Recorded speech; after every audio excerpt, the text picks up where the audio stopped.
Hi everybody, welcome back to my channel. We've started a new book. It's called White Silk Lover, and hopefully you joined us for the prologue. This is chapter 1. Let's begin.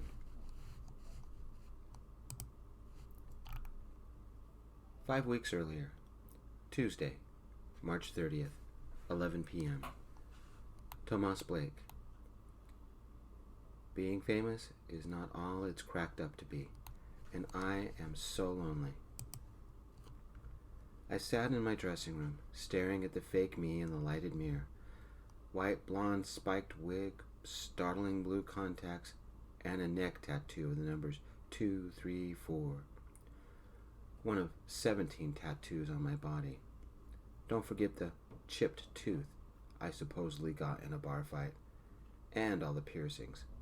5 on my face alone. The show had ended. Tens of thousands of screaming fans had been there. Hundreds more waited outside for me to leave, hoping to catch a glimpse as I escaped. I leaned forward in the chair and took the contacts out. Gray eyes. I felt completely used up. That's right. I'm the latest in a line of aging heartthrobs. I had been singing for 6 years, and at 23, I was past my prime. Of course, the press brief claimed I was 21. With a small tug, I removed the chipped tooth veneer. In reality, my teeth were perfect. Hired because I could sing notes longer and higher than anybody else. Hired because I had the right look, the right sound.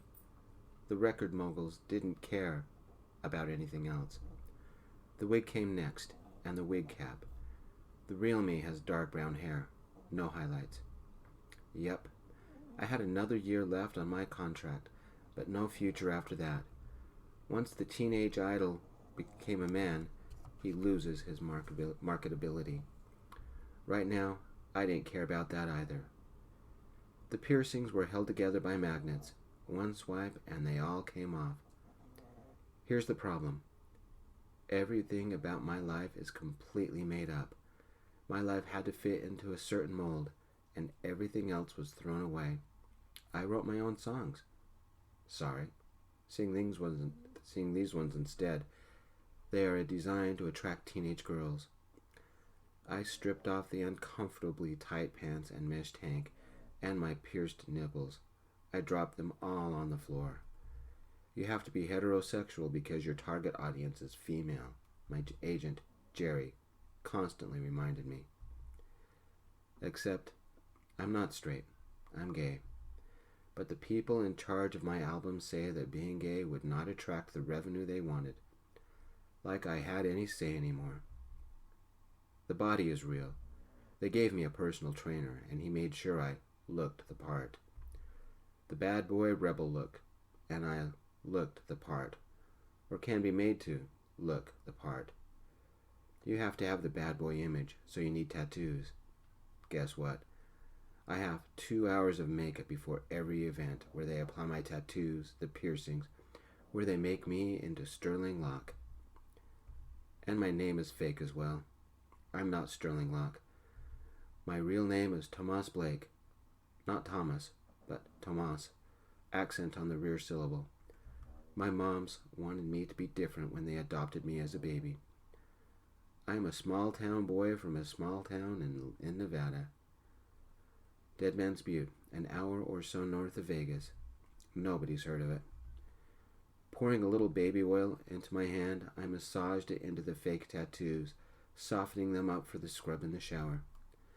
I'm just another cog in the money-making machine called the music industry. The accent is also fake. They had me train with a voice coach so I would sound British. Yeah, the concert went well. Screaming fans. Everyone is ecstatic. Another album is about to come out. But I don't have to sing for this one. It's all electronic. I can lip sync in the studio and nobody would notice. I finished dumping my persona on the ground, then placed the clothes on the hangers for the next concert. I can't do this anymore. The hot water of the shower washed off the tattoos, the makeup, any piercings I had missed. It was simply me in the shower, but I no longer knew who I was. Spraying across my face, my hair, my body, the shower did nothing to wash away the emptiness inside me. Someone screamed out in the hall. Others joined in, more noise. I climbed out of the shower, dried off, and looked at Stirling's clothes. They weren't me, just a costume. My clothes were more practical. Jeans and a red t-shirt that said Stage Crew in big white letters. Once dressed, I waited for the noise to die away, then I walked into the hallway and past the security guards. If you weren't part of the band, you were stage crew. Stage crew people were invisible and came as they pleased. It didn't take much to sneak past everyone. Everybody noticed Stirling. Nobody looked twice at Tomas. Without any fan knowing who I was, I walked outside into the turmoil of the screaming girls, walked to the edge of the parking lot, and found a bench. No one bothered me. They could have found a trained monkey to play my part. When it was time for us to leave, they'd send someone for me or call me. It wouldn't take much to wander off and disappear. Wouldn't take much at all, except lose the bodyguard that followed me. They had assigned Joy to me, an ex-Army MP. She was good in a fight, no complaints there, and she kept the fans away. Wearing the same clothes as me, she also had a baseball cap with Stirling on it. She remained standing while I leaned back on the bench. I could go anywhere, and she would be right beside me, or tailing behind me a couple of feet, one of the few people I trusted. So I got up and started walking. Direction wasn't important, destination wasn't important, and time of night wasn't important. I headed back. Like it or not, my contract had me trapped. Tuesday, March 30th, 11:30 p.m. Kobe Wood. Stirling Lock, in concert. Oh my God. I have every single one of his songs memorized, and I have an exact tattoo on my arm of the 2, 3, 4 on his neck. Everybody said I was crazy, but I got it anyway. We were standing in the crowd out in front of the venue, waiting for Stirling to climb in the black stretch limo. It's about 11:30 at night, and I hope he gets out here soon, because there is no bathroom around. I've been holding it for an hour. It was after the concert, and I was still floating. I swear he looked at me while he sang Dance to the Love, and I know he saw me later when he sang that riff that always breaks my heart. Remember, he's straight, Kelly, my best friend, said. Rumor says he needs 2 girls after a concert because he's so high. Kelly Bradford has been with me since I started college 2 years ago. She knows I'm gay. Everybody does. She knows I want to sing more than anything in the world, except from meeting Stirling Lock. God, he is so beautiful. I gave Kelly a wink. I know, but you can let a guy dream a little on his birthday. Oh, all right, she said, and gave me a quick hug. Do you think we'll see him? I said. She stood on her tiptoes, trying to peer over the heads in front of us. I don't see anything yet. Okay, a little about me. I know my chances of meeting him are about nil. It's no secret that I'm as far from his league as anybody could be. There's no way he would notice me. The crowd jostled a little. Some of the crew are readying the limo. I guess it's almost time. Who am I? A nobody, really. By the time I graduated high school 3 years ago, I was morbidly obese. A year later, I weighed more than 300 pounds. I don't like talking about the year after high school. It was a bad one. No, I don't have a family. I don't need one. Why? Because they destroy you. Then I discovered Stirling. I danced to every one of his songs. I started jogging to them and lifted weights. Stirling Lock became the reason I lived, the reason I lost the weight. Look at me now, 2 years later, and I'm down 120 pounds. I'm only 10 pounds away from a BMI of 24.9. Then I will officially not be fat. Kelly knows what I've had to give up to do this. I went vegan. No meat, no cheese, no eggs, no milk chocolate, no Doritos. But as much as I pretend, I still crave bacon, or chocolate-covered Oreos, or anything deep-fried. Life has been hard, but when I run my hand down my side, I tell myself it was worth it. And there are times it's worth it. Like earlier this evening, Kelly's birthday present, tickets to see Stirling Lock. There he is. Somebody at the front of the crowd screamed. A group of girls jumped up and down. Behind the glass doors is a man wearing a gray hoodie and sunglasses, flanked by two girls with their nipples standing out in their overly tight t-shirts. I guess that rumor is true. Plus, a dozen bodyguards, all wearing earpieces. It's him. I jumped as well. Kelly tried to see through the crowd. The crowd surged forward, pushing and jostling. "Watch it," Kelly said to some teen pushing her sideways.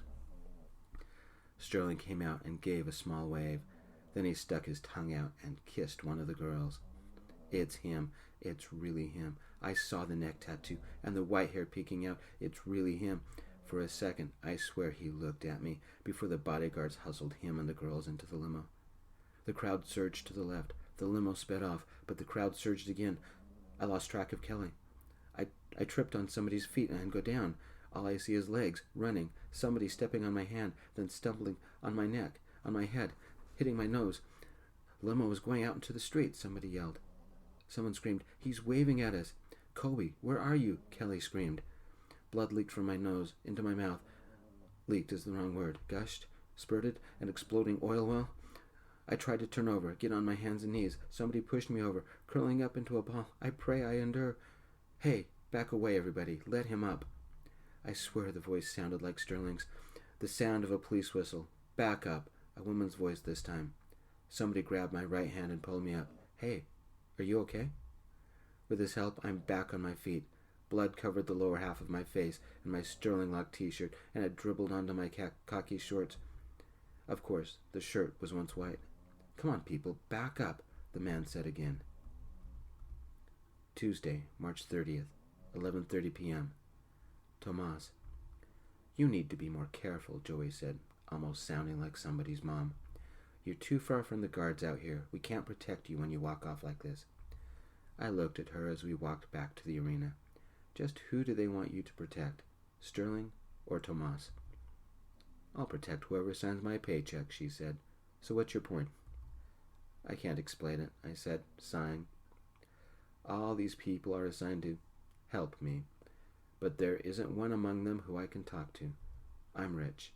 I have been all over the world, have 3 platinum albums, and sometimes I would trade it all away just to have a friend. What about my family? Mom loved the money they got when I was younger, but they split up. We don't talk much. My older brother is very glad he's not me. Friends from years ago? I haven't seen them for years. We travel in very different circles. My agent? No." Wait here a moment." Joy placed an arm in front of me, keeping me back in the shadows. "It looks like Stirling is leaving." "That's exactly what it is, except it isn't me. It looks like, by the chin, it's Sam, my older brother and drummer. With the hoodie and the glasses, nobody will know it isn't me." Everybody started screaming, yelling, jumping. It's pandemonium, and I'm glad Sam is the target of it, not me. He loves the obsessive attention. However, not all of them is some silly screaming girl. There's a guy in the middle, jumping to see over the others. Okay, I'm not ashamed to admit that, though my core audience is teenage and female, I receive a small number of letters from college-age guys who want to date me. I keep those letters and read them over and over again. Some of my own songs have been about them. My agent didn't like the one about me singing to the boy next door. That would ruin your image. The guy jumped again and vanished. In a crowd like this, if he fell, he'd get trampled. He'd have broken bones, or worse. I run. "Wait," Joey said, and ran after me. "Would you think about what you are doing?" I plow into the crowd, pushing aside one girl, then another. He's curled into a ball, arms protecting his head. It's like a mosh pit in here. Pushing someone else out of the way, I finally get to him. "Hey, back away, everybody. Let him up." A few people glanced over and see the trampled guy. There is blood, and he's holding his left hand tight to his chest. The sound of a police whistle. "Back up!" Joey's voice carried a lot further than mine. The girls backed away. Someone shrieked when they saw the blood. With Stirling gone, most of the crowd started to disperse. Ignoring the look Joy gave me, I grabbed the guy's right hand and pulled him up. "Hey, are you okay?" He had blood streaming out both nostrils, on his face, on the most offensive of my t-shirt line, and even on his shorts. He was the same height as me, with blue eyes, dark blonde hair, and an athletic build, lean, lightly muscled, but not like a weightlifter. If you ignored the blood, he was cute. "Come on, people, back up," I said again. Taking his elbow, I led him to the arena doors. "Joey, see if the medic is still around." About 10 feet from the door, a girl ran up to us. "Kobe, what happened?" Kobe's nose bled like a hose. Apply pressure. I whipped my shirt off and placed it around his nose and helped him hold it. As I guided both him and the girl to the door, a team of people ushered us inside. "Who are you?" the girl said. "Tomas Blake." I saw my agent approaching. He won't be happy about this. "I'm one of the off-stage backup singers." My agent gave the littlest of eye rolls. "This night has gotten a little weird. I'm now my own backup singer."